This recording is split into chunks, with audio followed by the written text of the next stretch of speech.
This is Hidden Killers with Tony Bruschi. Here now, Tony Bruschi. The story of baby Emmanuel Haro begins with silence. The kind of silence that never should exist in a family home. No soft cooing, no midnight cries, no rustle of tiny breaths under blankets, just absence. When Emmanuel's mother, Rebecca, picked up the phone in mid-August and told a 911 operator that her 7-month-old had been kidnapped from a sporting goods store parking lot, the details sounded strange but urgent. She said she had been knocked unconscious while changing his diaper in the back seat. She claimed that when she woke up, her son was gone. That story lit up police radios across San Bernardino County. A baby missing, a mother with a black eye, no suspect, no car description, no real lead to chase. And because there wasn't enough information, the system couldn't even issue an Amber Alert. Officers went door to door, combing nearby streets, reviewing security footage, and asking the public to stay alert. Within hours, both parents, Rebecca and her husband Jake, stood in front of cameras, pretending to choke on tears, although no tears ever seemed to exit either of their faces. And they begged for their child's return. In one of the most suspicious, creepy, fake-looking, my baby was stolen from me ways you'll ever see on camera. Rebecca's plea was almost cinematic. Her visible bruise, her trembling voice, like something out of a 4th grade acting class, where nobody said, "You're putting it on a little much. Pull it back. Pull it back." But something about Jake's words caught the ears of those who listened closely. He referred to Emmanuel in the past tense. Not he is, but he was. For parents of a supposedly missing child, that was a crack in the facade that was hard to ignore. Detectives didn't ignore it either. They pressed harder, re-asking the same questions, replaying Rebecca's timeline, running down every thread, and quickly, inconsistencies started to appear. The bruises, the supposed stranger attack, the odd gaps in the parents' stories, it just was not adding up.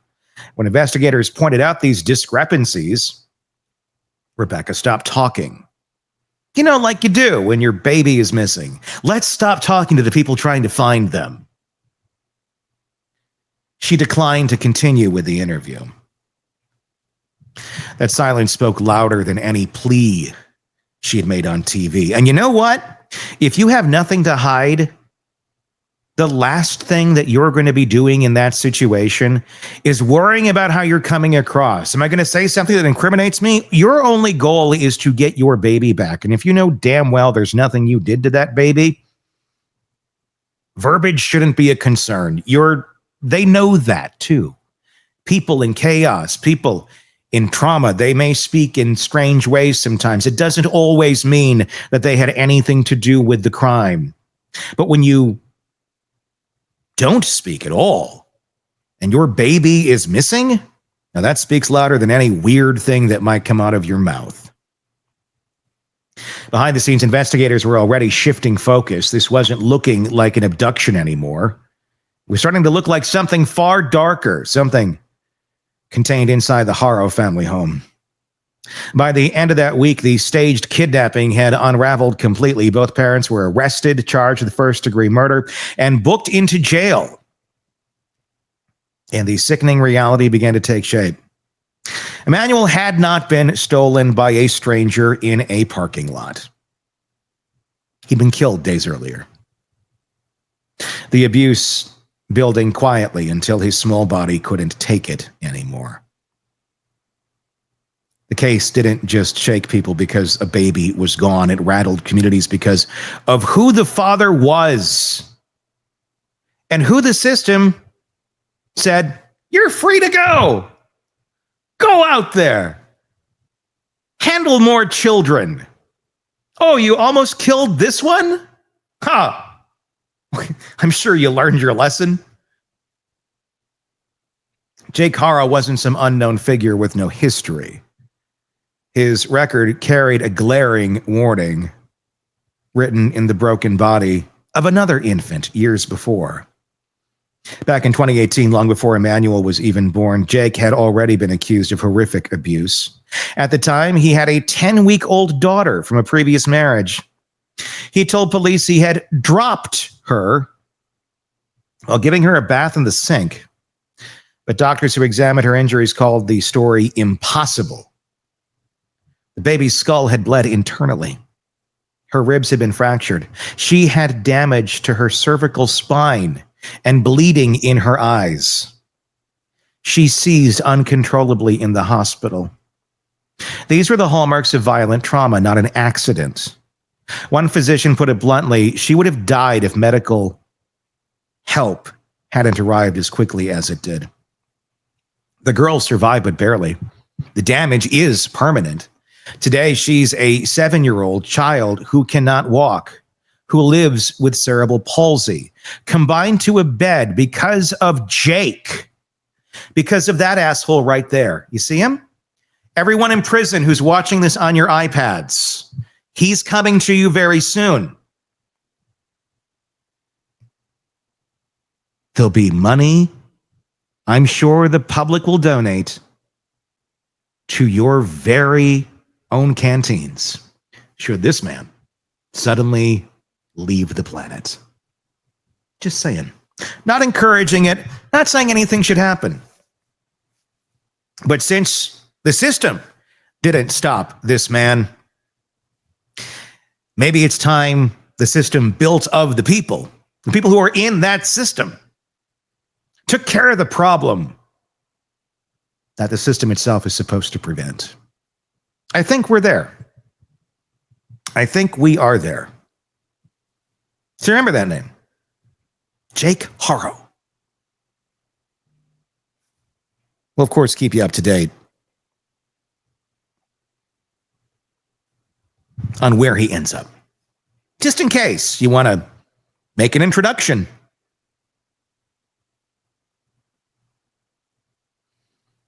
So that baby, that 7-year-old little girl, is living the life she will now permanently live because of that monstrous POS.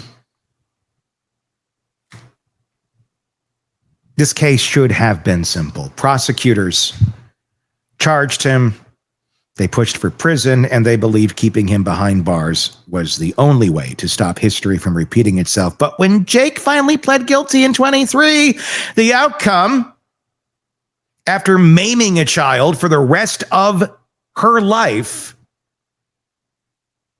and I'd love to find out who this judge is as well, that said, you know what? A suspended 6-year sentence seems appropriate. We'll find out who that judge is too. Don't worry. We'll bring it to you. No prison. Probation. For maiming a human being for the rest of their life. A work release program. Parenting classes, because that'll fix it. He walked out of court still a free man. Still able to live with children. Still able to pull in any dumbass who's smart enough to think, I want to have kids with him. He seems like a nice guy.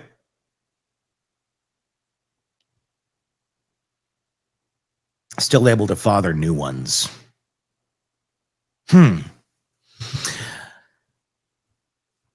If one were to say make a request that would serve the public good more than anything else. And again, maybe there's something needs to be executed behind bars. I don't know. I'd say maybe the removal of a certain body part from this man might be doing the world a favor.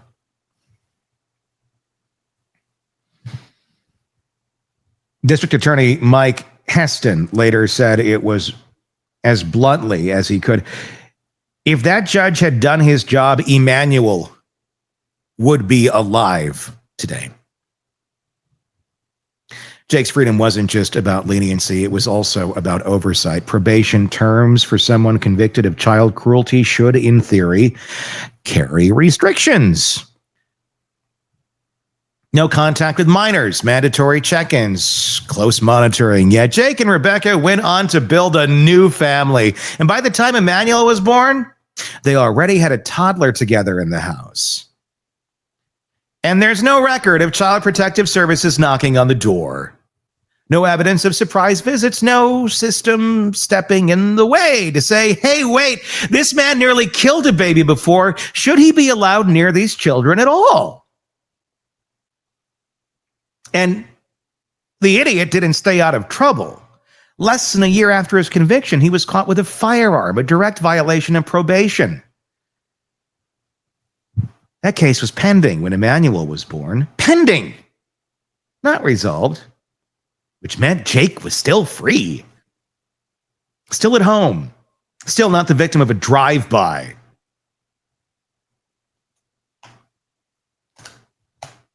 Still playing father while a second infant's life slipped under his watch. Truly, this is a man who should be run over repeatedly by a semi. Sheriff Shannon Dickus didn't dance around words when he spoke at a press conference after the arrest. He called Jake what he was, an experienced child abuser. And he pointed out what everyone else was thinking. This wasn't just a tragedy, it was a preventable one.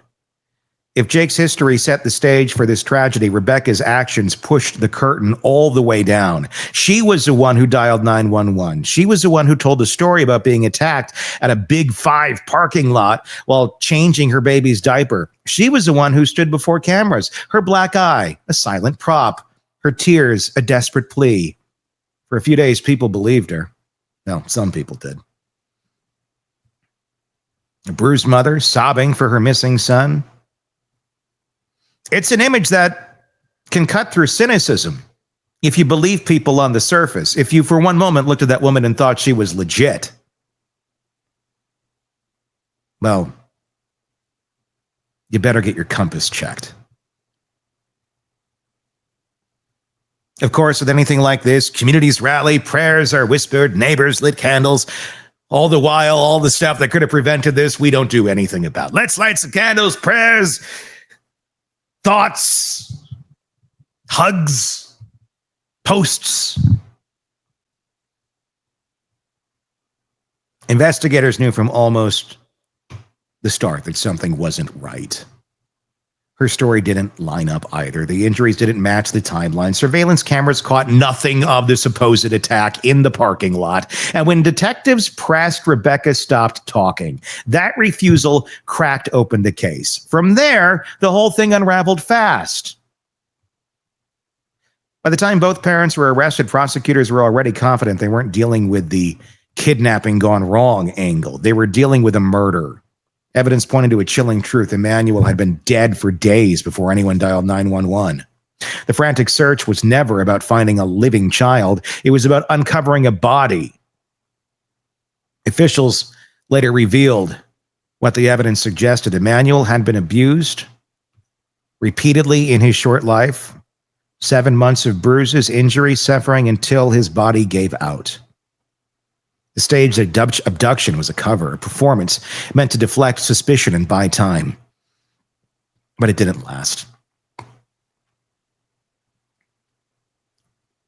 And here's where the anger really boils over, because Emmanuel's death didn't happen in a vacuum. This wasn't one terrible moment nobody could have seen coming. It was a combination of failures, decisions made by judges, probation officers, agencies who should have known better. And we will do a piece on all of you.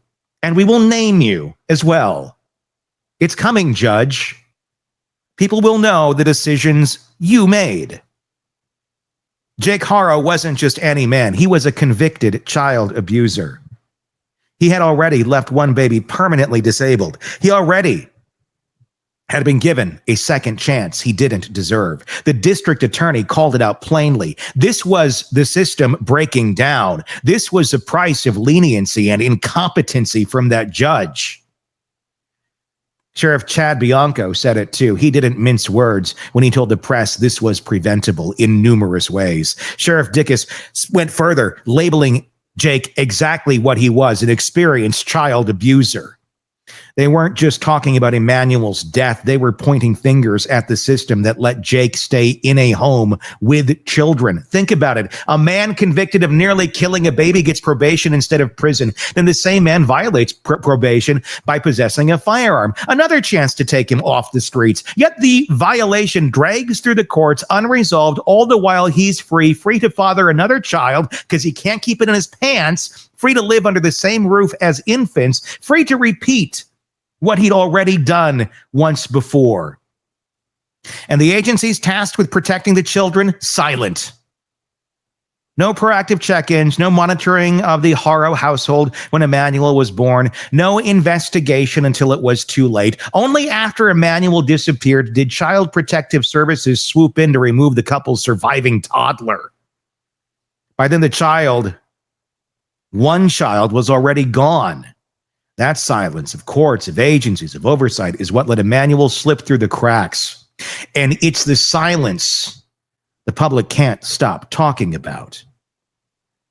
Because people did see something in this case, and they said something. Doctors saw it in 2018 when they examined Jake's first daughter and declared her injuries a result of abuse. Prosecutors saw it in 23 when they pushed for prison and said probation wasn't enough. Deputies saw it again in 24 when they caught Jake breaking probation with a firearm. Even neighbors saw signs this year. There was another child abuse report tied to the Haro household just days before Emmanuel was reported missing. The problem wasn't a lack of eyes. The problem was that each time the system looked away. So it's time we start looking at the system and the very people in that system. Some simply have their hands tied. And they have nothing to do but their job, like the child protective workers who are already understaffed, have caseloads that they cannot possibly follow up on. But that judge who made that choice, that judge's a different story. That judge's name we're going to let be known. We're going to dig into you. We're going to talk about you. We're going to find out your history. We're going to find out your past rulings. We're going to say your name loud and proud for a long time. We're going to shame the living shit out of you. Because of you, another kid is dead. I wonder how many more there are because of your shit decisions that are dead and because you have that immunity behind the bench. You may have immunity. We're not asking anyone to do anything illegal. We're not asking anyone to harm anybody. We're just going to expose the shit out of you. So your friends, your family, everyone knows what a poor decision maker you are. And so the rest of the world does too. And maybe there'll be public pressure to have you removed. That's our goal. I'm sure you'll get your pension, your money. You can go retire, do whatever dumbass thing you want to do. But at least you'll not be there with the ability to destroy more lives by enabling the poor decisions of poor decision makers with your own apparently poor decision making from behind the bench. So, Judge, your name's going to be known very soon. You can Google it right now. We're going to do some pieces. At vigils, people whispered Emmanuel's name, lit candles, held up signs demanding justice. They weren't just grieving a baby. They were grieving the collapse of a system designed to protect him. They asked how a man known to harm infants could ever be trusted again. I'd say, ask the judge. They asked why a mother would stand beside him, spinning lies instead of saving her child. They asked whether anyone in authority would be held accountable for ignoring the red flags. And maybe that's the hardest truth here. It's not just about what Jake and Rebecca allegedly did. It's about what was allowed to happen around them. The judge who looked at a broken baby girl and decided probation was enough. You keeping your position on the stand. Sorry. A lot of people are going to have a lot of problems with this. The probation system that missed or ignored the violations, an agency that didn't step in when a convicted abuser had new children. These aren't cracks in the system. This is how the system works, and it works with gaping holes. And with that, it doesn't work. This is, when you press play on the system, how it operates. Are we happy with it? Are we cool with all of this? If we're not, then we need to start making changes. We need to start speaking up. We need to start publicly shaming the monsters in the system that enable the other monsters below them. Because a monster helping a monster doesn't help anyone.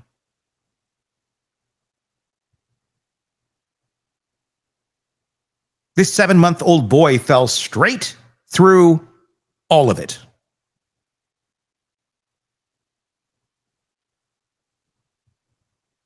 The search for Emmanuel's body continues. Officials say they have a strong indication of where he was left, but the recovery has been slow.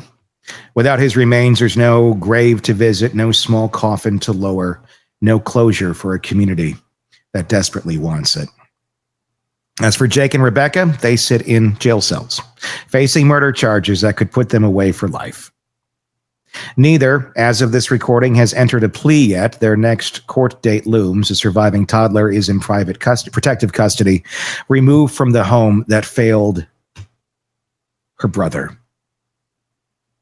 What remains is the outrage, the sense that Emmanuel didn't just die at the hands of his parents. He died because the system thought giving his father another chance was worth the risk. That's the haunting part. See something, say something. It's a mantra we're told to live by. But it doesn't work if nothing is done. He should have never been in this risky of a situation, this child. In theory, this child should have never been born. His father should have been in prison. His mother should never have been pressured to cover a lie. His mother should have never thought it was a good idea to shack up with this guy. What's ever going through her brain is a whole other story. And the system should have made sure of it. But it didn't, and now the silence that began this story lingers on. The silence of a missing child whose cries will never be heard again. Let us know your thoughts in the comments. If you're on YouTube, great. If not, search Hidden Killers with Tony Bruschi to find us there. You can do that same search wherever you're getting podcasts to take us with you on the go.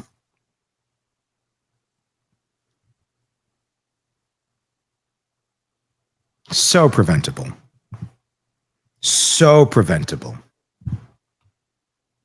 And now we're going to have to expose the folks who could have prevented. Want more on this case and others? Then press subscribe now and don't miss a moment of true crime coverage from Tony Bruschi and the Hidden Killers podcast.